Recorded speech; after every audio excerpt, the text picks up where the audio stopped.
काना आणि तुकोबारायांचा कणा असलेले किरण माने साहेब, सुप्रसिद्ध अभिनेता तथा विचारवंत, यांना तुम्हाला ऐकायचं आहे आणि आता लगेच ते आपल्यासमोर आपले विचार या ठिकाणी मांडणार आहेत. तर मी माने साहेबांना विनंती करतो की त्याने आपले विचार मांडावे. सगळ्यांना जय शिवराय, जय भीम. जय भीम. आमचे नगराळे सर जरा नाराज होते, फुल भरलं नाही, थिएटर फुल भरलं नाही. मला तर वाटतं की प्रचंड लोक आलेले आहेत आज. खरं तर या आंबेडकरी अस्मिता आहे, एक माणूस आला तरी त्याचे कोट्यावधी पसरत जातात विचारते.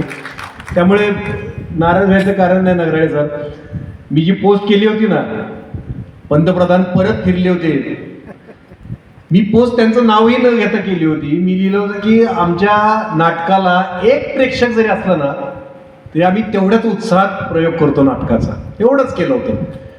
त्याच्यावर ट्रोल केलं होतं. पण आज तर भरपूर आहेत आणि विशेषतः डावी बाजू पूर्ण भरलेली आहे. डावी बाजू भरलेली असणं आपल्या दृष्टीनं महत्वाचं आहे.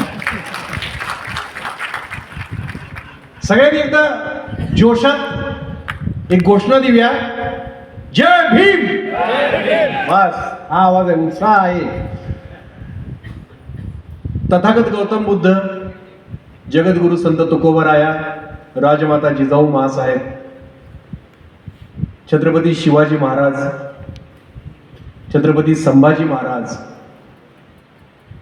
महात्मा फुले सावित्रीबाई फुले, राजर्षी शाहू महाराज आणि डॉक्टर बाबासाहेब आंबेडकर या आपल्या पूर्वजांचं, आपल्या महामानवांचं मी आजच्या दिवशी कृतज्ञतापूर्वक स्मरण करतो. ही सगळी नावं जेव्हा आपण घेतो ना, अभिमानानं घेतो, त्यावेळी आपल्या डोळ्यासमोरून तरळून जातो तो 3 महत्वाच्या कालखंडांचा इतिहास. हे 3 महत्वाचे कालखंड आधी समजून घेऊया आणि आजच्या परिस्थितीवर येऊया आपण. सगळ्यात पहिल्यांदा येतो तो प्राचीन काळ. या प्राचीन काळात तथागत बुद्ध आले आणि त्यांनी स्वातंत्र्य, समता, बंधुता या मूल्यांना जन्म दिला. बहुजनांसाठी अतिशय उपयुक्त अशी ही मूल्य होती. त्या काळात माणसात उच्च नीच ठरवून भेदभाव करणाऱ्या वैदिकांशी कडवा संघर्ष केला तथागतांनी आणि ही भूमी मानवतेच्या, प्रेमाच्या, सलोख्याच्या विचारांनी बहरून टाकली. या प्राचीन काळानंतर येतो मध्ययुगीन काळ. या मध्ययुगीन काळात हीच मूल्ये जी आहेत, स्वातंत्र्य, समता, बंधुता, ही बुडणाऱ्या बहुजनांमध्ये रुजवण्यासाठी आपल्या प्राणांचीही पर्वा न करता लढले ते जगद्गुरु संत तुकोबाराया. तुकोबाराया म्हणजे बहुजनांचे हिरो होते. वर्चस्ववाद्यांच्या विरोधात दंड थोपटून उभे राहिले ते. बुद्ध विचार तुकाराम गाथेत उतरवला आणि वारकरी संप्रदायाला परमोच्च बिंदूवर घेऊन गेले ते. नंतर याच विचारांपासून प्रेरणा घेऊन स्वातंत्र्य, समता, बंधुता या मूल्यांच्या पायावर स्वराज्याची निर्मिती केली छत्रपती शिवाजी महाराजांनी.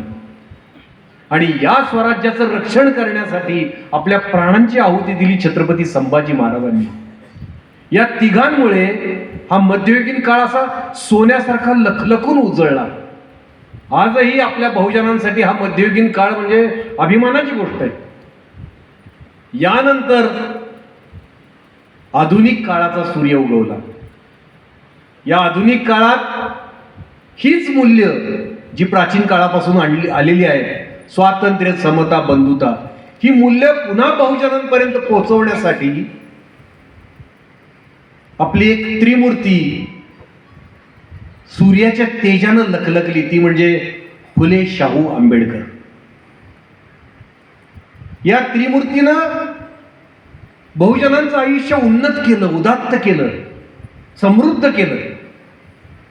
सगळ्यात पहिल्यांदा स्वातंत्र्य, समता, बंधुता या मूल्यांची शस्त्र हातात घेतली आणि सामाजिक, शैक्षणिक क्रांती घडवली सावित्रीबाई फुले, ज्योतिबा फुले यांनी. त्यानंतर याच मूल्यांच्या आधारानं आपल्या संस्थानामध्ये क्रांतिकारक पावलं टाकली आणि बदलाची सुरुवात स्वतःपासून केली राजर्षी शाहू महाराजांनी. आणि त्यानंतर बहुजनांना गुलामगिरीतून मुक्त करणारी त्रिसूत्री संविधानात आणून या भूमीवरचा वर्चस्ववाद, उच्च नीचता, गुलामगिरी, जातीभेद, वर्णभेद याच्यावर शेवटचा घाव घातला डॉक्टर बाबासाहेब आंबेडकरांनी. आधुनिक काळातली ही जी 3 रत्न आहेत ना आपली, फुले, शाहू, आंबेडकर, ज्यांनी आपल्याला एक देश म्हणून एकत्र बांधलं, सगळ्या बहुजनांना, सगळ्यांना स्वातंत्र्य दिलं. स्वातंत्र्याचं मोल मगाशी त्यांनी सांगितलं काय आहे ते. सगळ्यांच्यात समानता आणली, समता आणली, कुणी कुणापेक्षा उच्च नाही, नीच नाही. राजवाड्यात राहणारा माणूस असो किंवा झोपडीत राहणारा माणूस असो, सगळ्यांना समान न्याय. एकमेकांशी बंधुतेचं नातं निर्माण करायची संधी मिळाली. हे सगळं झालं ते या 3 रत्नांमुळे, फुले, शाहू, आंबेडकर. ही 3 रत्नांची माळ जी आहे ना, ती प्रत्येक बहुजनानं 7 काळजाच्या आत जपून ठेवावी अशी इतकी बहुमूल आहे.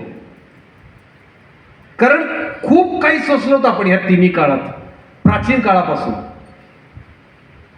बहुजनांवर, शूद्रांवर, शूद्रांवर, महिलांवर जे अत्याचार झालेत, जे अन्याय झालेत, डॉक्टर बाबासाहेब आंबेडकरांनी त्यांच्या पुस्तकात वर्णन केलीत. पेशावर पासून चेन्नई, कोचीन पर्यंत अस्पृश्यतेचे काय चटके भोगावे लागलेत.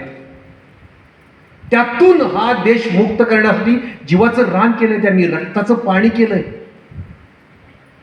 आज इथं अनेक महिला आपल्या बरोबरीनं बसू शकतात.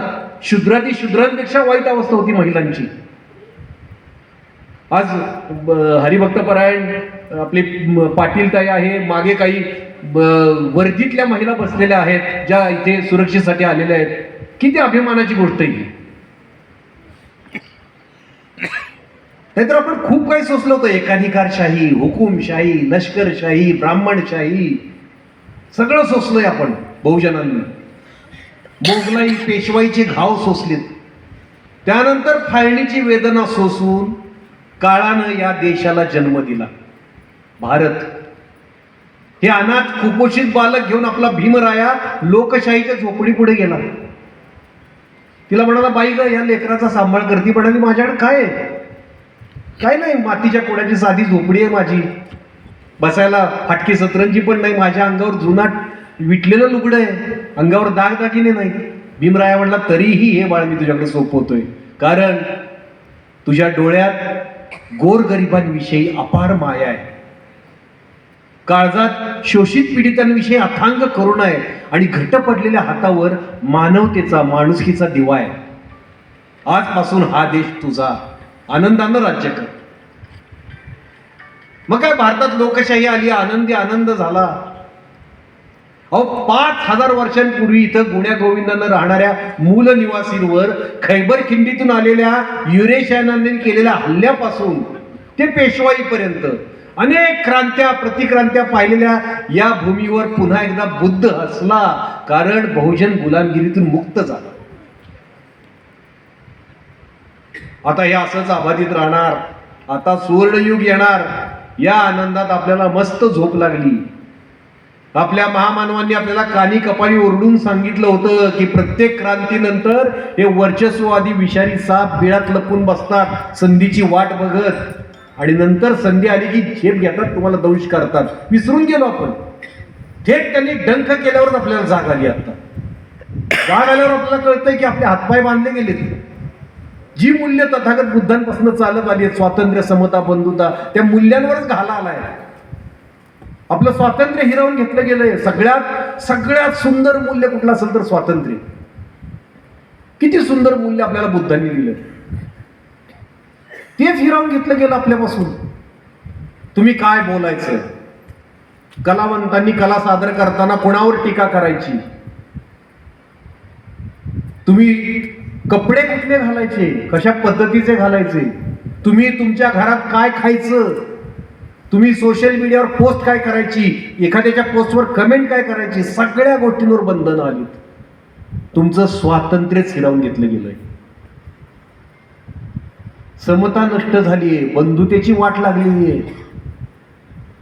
हे सगळं होऊ कसं शकलं? भीमरायानं एवढं भक्कम संविधान आपल्याला दिलेलं असताना वर्चस्ववाद्यानं हे शक्य कसं झालं याचा जरा आपण थोडासा विचार करूया. मी फार वेळ नाही घेणार तुमचा. याचा विचार करूया, यातून बाहेर निघण्यासाठी मार्ग शोधूया. एवढंच आपण करू शकतो आता. हे शक्य कसं झालं? तर मी जे सुरुवातीला तुम्हाला सांगितलं की ही जी 3 रत्नांची माळ आहे ना, फुले, शाहू, आंबेडकर, आपल्या बेजबाबदारपणाचा फायदा त्यांनी घेतला. आपण ती 7 काळजाच्या आत जपून ठेवायला पाहिजे होती. ती आपण अशी वरच्या खिशात ठेवली. फक्त जय जयकार करत राहिलो त्यांचा. त्यांनी अलगदपणे ती माळ काढून घेतली आणि फुलेंपासून शाहू वेगळे केले, शाहूंपासून आंबेडकर वेगळे केले. ती 3 रत्नांची माळ तोडून टाकली, बहुजनांमध्ये उभी फूट पाडली. आता आपण थोडं प्राचीन काळात जाऊया. तथागत बुद्धांच्या काळात वैशाली नगरी होती, जी आत्ताच्या बिहारमध्ये आहे. या वैशाली नगरीत लिच्छवी समाजाचे लोक राहत होते, ज्यांना वज्जी असंही म्हणत. हे अत्यंत शूर, पराक्रमी, धैर्यवान लोक होते. म्हणजे नंतरच्या काळात आता छत्रपती शिवाजी महाराजांची जी गनिमी काव्याची पद्धत होती ना, की डोळ्याची पापणी लवायच्या आत हल्ला करायचा आणि वाऱ्याच्या वेगाने परत फिरायचं, ही पद्धत प्राचीन काळात लिच्छवींमध्ये आढळते. एवढे शूर होते ते आणि तेवढेच संवेदनशील पण लोक होते ते. त्या काळात म्हणजे बुद्धांच्या काळात 2,500-3 हजार वर्षांपूर्वी ते गणराज्य होतं. तिथे इलेक्शन्स व्हायची, लोकप्रतिनिधी निवडले जायचे. अतिशय सुंदर अशी ती वैशाली नगरी होती. त्या वैशाली नगरीवर त्यांचा एका शत्रूचा डोळा होता, तो म्हणजे मगध देशाचा राजा अजातशत्रू. त्याला ती वैशाली नगरी जिंकायची होती. पण हे इतके बलाढ्य होते, की इतके शूर होते, की ते त्याला शक्य होत नव्हतं. हे लिच्छवी लोक जेव्हा तथागत बुद्धांना अभिवादन करायला गेले होते, त्यावेळी तथागत बुद्धांनी त्यांना एक कळवळून, अतिशय तळमळीनं, अतिशय मायेनं एक सल्ला दिला होता. त्यांना सांगितलं होतं की एकीचं बळ ओळखा. कुठलाही समाज जेव्हा काही महत्वाच्या धाग्यांनी एकत्र घट्टपणे गुंफलेला असतो, तेव्हा त्याचा शत्रू कितीही बलाढ्य असला तरी तो त्यांच्यावर विजय मिळवू शकत नाही. जोपर्यंत लिच्छवी लोक तथागतांचा हा संदेश मानून, ऐकून, एकोप्यानं राहत होते, तोपर्यंत अजातशत्रू त्यांच्यावर विजय मिळवू शकला नव्हता. या अजातशत्रूचा एक मित्र होता, उच्चवर्णीय मित्र होता, वसक्कार नावाचा. याने एक प्लॅन रचला, याने एक डाव आखला, एक कारस्थान रचलं. तो या लिच्छवींमध्ये सामील झाला, तो त्यांच्यात मिसळला. हळूहळू त्यानं त्यांच्यात भांडणं लावायला सुरुवात केली, त्यांच्यात फूट पाडायला सुरुवात केली. लिच्छवींमध्ये फूट पडायला लागली. आणि जेव्हा वसक्काराला कळलं की आता व्यवस्थित हे सगळे एकमेकांपासून वेगळे झालेले आहेत, मग त्यानं अजातशत्रूला निरोप दिला की आता हल्ला कर तू. ज्यावेळी अजातशत्रू वैशाली नगरीवर चाल करून आला, त्यावेळी एकही लिच्छवी सरदार उभाच राहिला लढायला त्याच्या विरुद्ध. सगळे एकमेकांना म्हणत, तू माझ्यापेक्षा शूर आहेस ना, तू लढ ना. दुसरा म्हणत, तू बघू ना माझ्याशिवाय काय करून दाखवतेस ते. असं म्हणत अजातशत्रू विरोधात कुणीही लढायला उभं राहिलं नाही. कुठल्याही बळाशिवाय वैशाली नगरी अजातशत्रूच्या कशात गेली. आज याच गोष्टीची पुनरावृत्ती होती. वर्तमानातली ही वसक्कारी विचारधारा आहे ना, त्यांनी फुले, शाहू, आंबेडकर ही त्रयी तोडली, ज्याचे परिणाम अख्खा देश भोगतोय. तिन्ही महामानवांच्या अनुयायांमध्ये उभी फूट पडली. आपण आपल्यातच भिंती उभ्या केल्यात आणि त्यामुळे आपणच गुलामगिरीत लोटले जातोय. कुठल्याही बळाशिवाय ही भूमी वर्चस्ववाद्यांच्या ताब्यात चाललेली आहे, जवळजवळ गेलेली आहे. काही त्यांना बळ लावायला लागलं नाही, फक्त तुमच्यात फूट पाडली. मग काय होतं? आजच्या आता वर्तमानात येऊया. जेव्हा परभणीला संविधानाच्या रक्षणासाठी रस्त्यावर उतरलेला सोमनाथ सूर्यवंशी पोलीस कोठडीत मारला जातो. आंदोलन करायला कोण उतरतं? आंबेडकरी समाज फक्त, बाकीचे बघत राहतात. बीडला एक होतकरू तरुण उमदा सरपंच संतोष देशमुख निर्घृण पद्धतीने मारला जातो. फक्त मराठा समाज पेटून उठतो. मराठा आंदोलन सुरू झालं की कुठल्या तरी ओबीसी नेत्याला फूस लावली जाते, ओबीसींना भडकवलं जातं त्यांच्या विरोधात. मग काय, आपला एक माजी राज्यपाल येतो, तो उघड उघड सावित्रीबाई फुले, महात्मा फुलेंवर काही अर्वाच्या शब्दात बोलतो, काही विधानं करतो. आपल्या देशाचा एक उच्च पदस्थ नेता थेट संसदेत डॉक्टर बाबासाहेब आंबेडकरांविषयी हिणकच वक्तव्य करतो, त्यांना कमी लेखतो. कुठला तरी एक माणूस जो ज्याला गुरुजी गुरुजी म्हणतात, तो सरळ सरळ महात्मा गांधींच्या मातेवर अश्लील आरोप करतो. इंद्रजित सावंतांनी छत्रपती संभाजी महाराजांचे गद्दार कोण होते हे शोधून काढलं, म्हणून प्रशांत कोरटकर सारखा एखाद्या नीच विचारधारेतल्या गटारातला किडा थेट छत्रपती शिवाजी महाराज, छत्रपती संभाजी महाराजांना शिवेच देतो. एवढंच नाही तर राजमाता जिजाऊ मासाहेब यांचं चारित्र्य हनन करतो. तरी बहुजन समाज एकमेकांकडे बघतोय, तुझा महामानव आहे ना तू बोल, तुझा महामानव आहे ना तू बोल. आपल्याला कळत नाही की आपण आपल्या महामानवांच्या विचारांची गद्दारी करतोय. त्यांना हे अपेक्षित नव्हतं. काय झालंय की त्यांनी आपल्याला शिकवलं, आपल्याकडे चांगली परिस्थिती आली, खिशात पैसा आला, खिशात खुळखुळणाऱ्या पैशाने आपला मेंदू बधीर करून टाकला. या महामानवांनी आपल्यासाठी काय केलं हेच आपल्याला माहित नाही. हे मूळ कारण आहे की कुठल्याही बळाशिवाय हे काज संविधान संपवू पाहतात. बरं, संविधान संपवणं म्हणजे काय? लगेच त्याच्यावर नरेटिव्ह होतं की आम्ही नाही संविधान संपवत. अहो, एक कॉमेडियन येतो, एक कॉमेडियन सरळ सरळ काही काही गंमत करतो आणि त्यांच्यावर टीका करतो, तर त्या कॉमेडियनला सरळ सरळ मारायची भाषा केली जाते मंत्र्यांकडूनच. यालाच म्हणतात संविधान विरोधी बोलणं, वक्तव्य. आणखीन कसला पुरावा पाहिजे की संविधान संपवलं जातंय आपल्या डोळ्यासमोर? त्याची कारणं ही आहेत. त्यांनी उभी फूट पाडलेली आहे तुमच्यात. मराठा विरुद्ध दलित, दलित विरुद्ध ओबीसी. आता मराठा ओबीसी चाललंय, काही दिवसांनी कुठलं तरी एक प्रकरण काढतील आणि लगेच मराठा दलित सुरू होईल, काही सुरू होईल. आपण का त्याला बळी पडायचं? समोर कुठली गोष्ट आली की आपण लगेच का रिॲक्ट होतोय? आपल्याला कळलं पाहिजे की आपल्या मेंदूत काहीतरी कचरा भरला जातोय. आपण सतत सजग राहिलं पाहिजे, हे आपण विसरतोय. सतत सजग राहिलं पाहिजे की त्यांच्यावर कुठला आता येणार आहे, काय येणार आहे. मध्येच एक बघा, तुकाराम महाराजांचा प्रक्षिप्त अभंग पसरवला आणि मुद्दाम दलितांना उचकवायचा प्रयत्न झाला. जगद्गुरु संत तुकोबाराय जे म्हणालेत की महारासी शिवे कोपे ब्राह्मण तो नव्हे, असं म्हणणारे तुकोबाराय ते भेदभाव कधी करतील का? पण मुद्दाम उचकवण्याचा प्रयत्न होतो. का तर दोन्ही समाज आहेत ना, दोन्ही महामानवांचे अनुयायी, त्यांच्यात भांडण सुरू व्हावी, म्हणजे वरच्यावर मलिदा तिसऱ्यांदाच खाता येतो वर्चस्ववाद्यांना. हे कारस्थान आहे. म्हणून मेंदू जपा आपल्या सगळ्यांनी मेंदू जपला पाहिजे. म्हणजे मी काय तुम्हाला उपदेश करत नाही, मी स्वतःला सांगतोय. मेंदू हा खूप महत्वाचा अवयव आहे. डॉक्टर आ साळुंखे तात्या म्हणतात, हे मी प्रत्येक ठिकाणी सांगतो कारण सांगणं गरजेचं आहे, की ज्यांना लोकांना गुलाम बनवायचं असतं ते लोकांच्या पहिल्यांदा मेंदूवर कब्जा करतात, त्यांचा मेंदू ताब्यात धरतात. म्हणजे काय, त्यांना स्वतंत्रपणे विचार करून देत नाही. ते म्हणतात हे असं असं आहे, हेच डोक्यात ठेवा.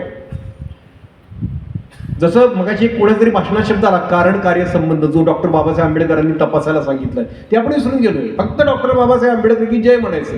त्यांनी आपल्याला कारण कार्य संबंध, बरं कारण कार्य संबंध कुठून आलाय? तर बुद्धांनी सांगितलंय. कुठली गोष्ट घडते तर त्याचं मूळ शोधा.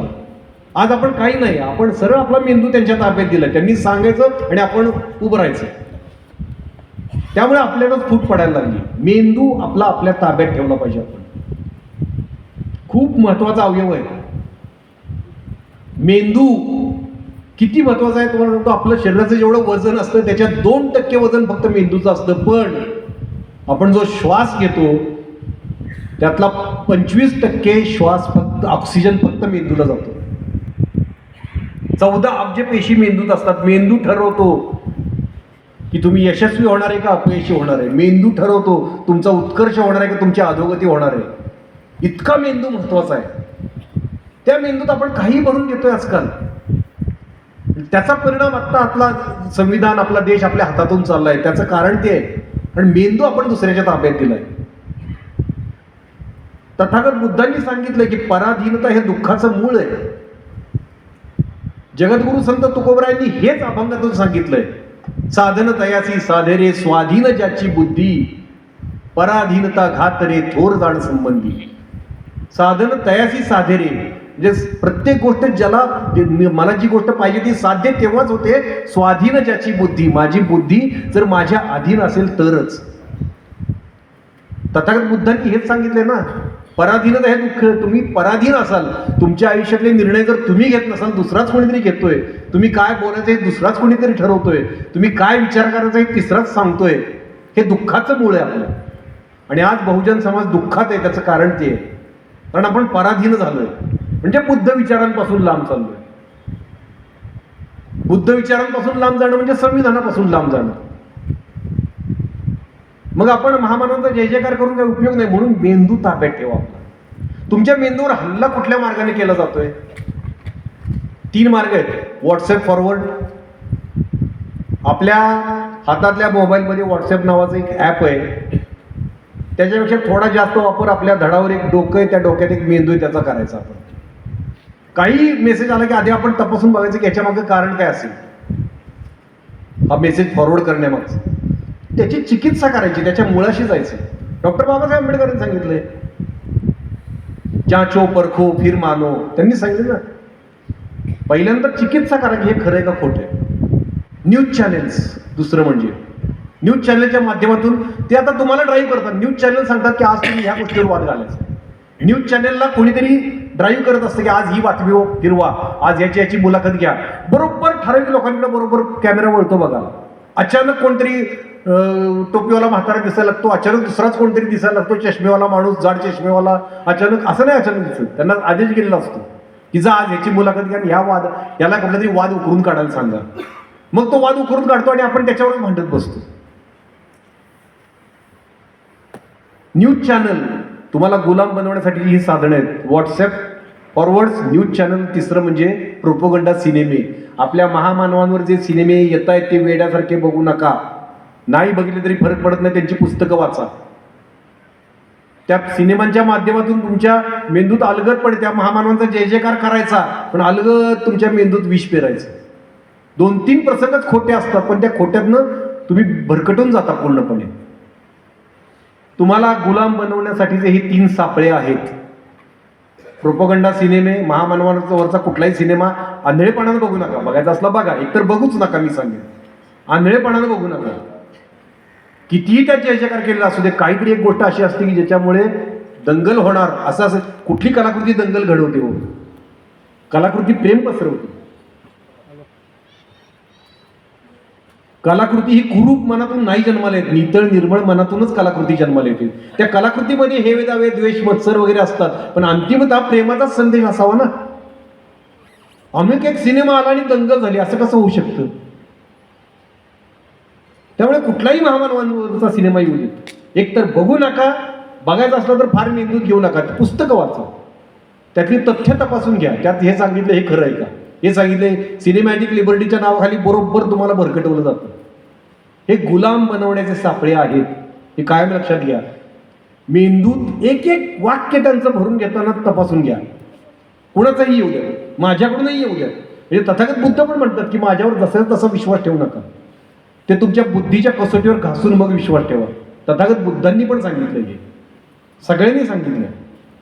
त्यामुळे आपण यांचं का ऐकतो? त्याच्यामुळे हे सगळं व्हायला लागलंय. मुळाशी आपण जातोय की हे का व्हायला लागलंय. त्यामुळे आपल्या पुढच्या पिढ्या गुलामगिरीच्या जोखड्यात जाऊ नये असं वाटत असेल तर या सापळ्यात अडकू नका. आपला मेंदू आपल्या स्वाधीन ठेवा. एक डॉक्टर आ साळुंखे एक खूप छान उदाहरण देतात कोथिंबीरीच्या काडीचं, की कोथिंबीर ज्यावेळी जेवणात आपण टाकतो, कोथिंबीर केवढीशी असते? एवढीशी कोथिंबीर असते. आपली आई काय करते हो, ती त्यातली सडलेली पानं वेगळी करते, त्यातली मुळं वेगळी करते, त्यातले जाड जाड जाड देठ असतो तो वेगळा करते आणि ती कोथिंबीर जेवणात टाकते. कोथिंबीरीचं जेवणाचं स्थान काय? अगदी नगण्य.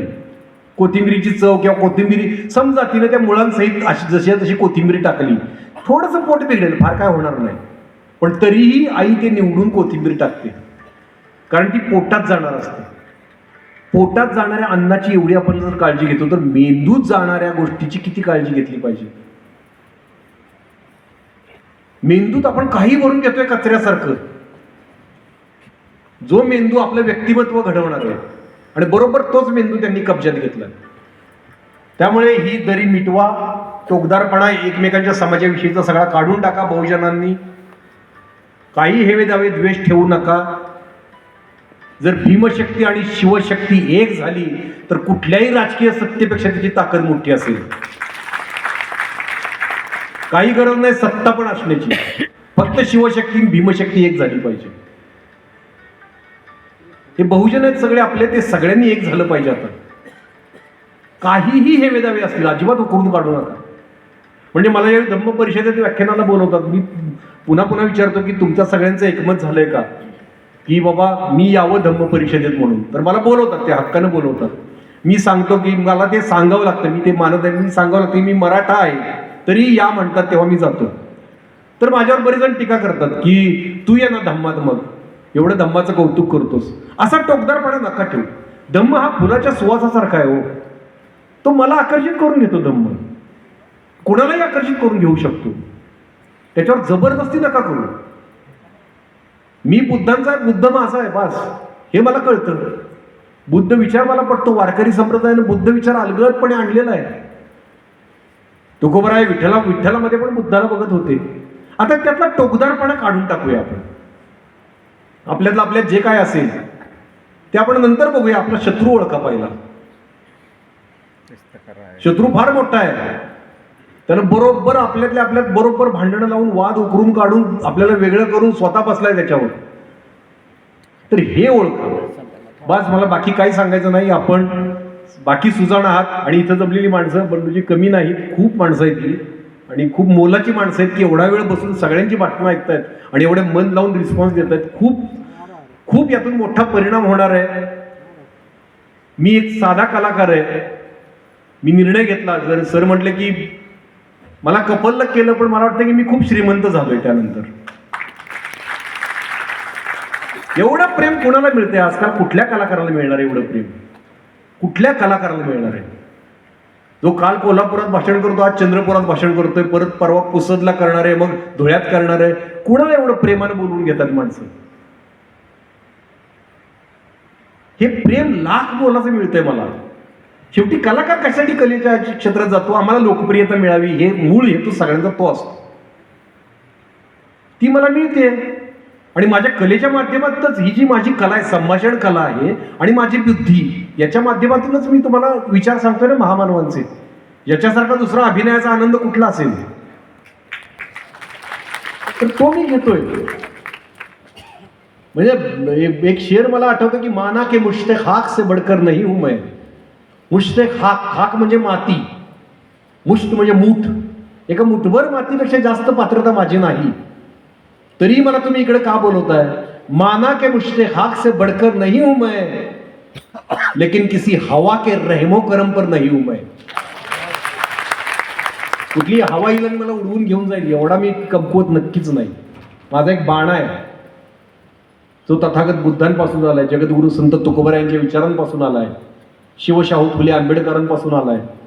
तो बाणा आपण सगळे जपूया, एक राहूया, एकजुटीनं लढूया, सगळे हेवे दावे बाजूला ठेवूया. मला माहिती मी जे हे करतोय त्याचे खूप परिणाम मी भोगतोय.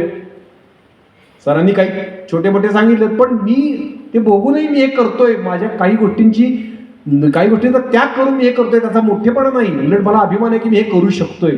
मला या काळानं ती संधी दिली. हा काळ मी संधी म्हणून बघतोय. मला असं एकच फक्त तुमच्याकडून प्रेम असंच मिळत राहू द्यात. खूप प्रसंग येणार आहेत, ते लोक मला बदनाम करायचा आणखीन प्रयत्न करणार आहेत, माझ्यावर काही वाटेल ते प्रसंग येतील, त्यावेळी फक्त प्रेम राहू द्यात तुमचं माझ्या पाठीशी. एवढंच मला सांगायचं आहे. या प्रेमानं तुम्ही मला इथे चंद्रपूरला बोलवलं, माझ्या अख्ख्या फॅमिलीला घेऊन तुम्ही इथं बोलवलं सगळ्यांना. म्हणजे बंडूजींनी तर आमची विमान प्रवासाची सोय केली, पण म्हटले या फॅमिलीला घेऊन तुम्ही. तर हे प्रेम मला खूप मोलाचं आहे. ते आयुष्यभर मी काळजात जपून ठेवीन. तुम्ही जेव्हा कधी इथं बोलवाल तेव्हा मी येईन. कारण ही आपली आंबेडकरी अस्मिता आहे, ती आपण कधी संपू द्यायची नाही. मला इथं बोलवलं, तेवढा सन्मान दिला, त्याबद्दल तुमचे खूप खूप आभार. जय शिवराय, जय भीम.